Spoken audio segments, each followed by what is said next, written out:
हम कोरोना की तीसरी लहर से करने जा रहे हैं, क्योंकि जानकारी ही बचाव है। ये कोरोना की पहली लहर से ही स्पष्ट हो गया है हमारे सामने। इसमें हम आपको दिखाते हैं कि जो कोविड का जो मैनेजमेंट हो रहा है और तीसरी लहर से जुड़ी हुई कौन सी जानकारियां हमारे सामने आ रही हैं। भारत में 24 घंटे में 1,94,000 से ज्यादा नए कोरोना मरीज पाए गए, जबकि 442 लोगों की मौत हुई। 24 घंटे में भारत में एक्टिव कोरोना मरीजों की संख्या 1,33,873 का इजाफा हो गया। इस समय एक्टिव केस के मामले में भारत दुनिया में 6ठे नंबर पर है। पिछले 7 दिन में भारत में 10 लाख से ज्यादा कोरोना केस बढ़े। आंकड़े ये भी बताते हैं कि दुनिया में कोरोना से होने वाली हर 11 मौत में से 1 मौत भारत में हो रही है और मौतों के मामले में भारत दुनिया में तीसरे नंबर पर है। टेस्ट पॉजिटिविटी रेट जो 30 दिसंबर 2021 को 1.1% था, वो अब 12 जनवरी को 11.05% के आंकड़े पर पहुंच गया। ये अपने आप में अलार्म है।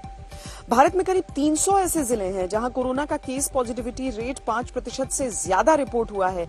राज्यों को देखें तो महाराष्ट्र, पश्चिम बंगाल, दिल्ली, तमिलनाडु, कर्नाटक, उत्तर प्रदेश, केरल और गुजरात को लेकर केंद्र सरकार ने चिंता जताई। दिल्ली में 24 घंटों में 27,561 केस आए हैं और मुंबई में 24 घंटों में 16,420 केस आए। कोरोना के नंबर गेम से यह संकेत मिल रहा है कि मुंबई में तीसरी लहर का शायद पीक गुजर चुका हो। हालांकि अभी इसकी पुष्टि में थोड़ा समय लगेगा। दिल्ली में अभी संक्रमण बढ़ रहा है, लेकिन मुंबई के आंकड़े देखकर दिल्ली के हालात पर उम्मीद भी जग रही है। ऐसा माना जा रहा है कि दिल्ली में भी तीसरी लहर का पीक अब ज्यादा दूर नहीं है और एक बार पीक गुजर गया तो हालात बेहतर होने शुरू हो जाएंगे, क्योंकि अस्पतालों में हालत स्थिर है और बेड 85% खाली है।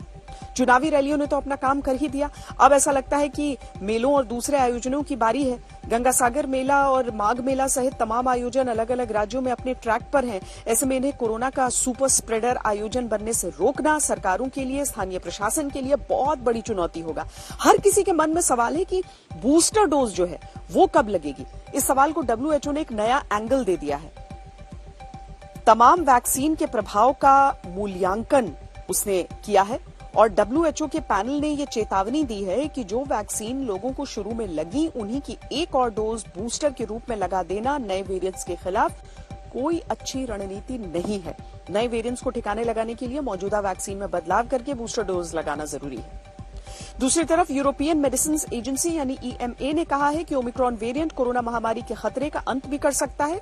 फिर ये ऐसी हल्की बीमारी बनकर रह जाएगी जिसके साथ इंसान अपना जीवन आराम से जी पाएगा। वैसे ओमिक्रॉन से उठी तीसरी लहर के बीच भारत सरकार ने कोरोना के हल्के से लेकर गंभीर मामलों के लिए डिस्चार्ज पॉलिसी के बारे में आज जानकारी दी है। इसे आप भी सुनिए।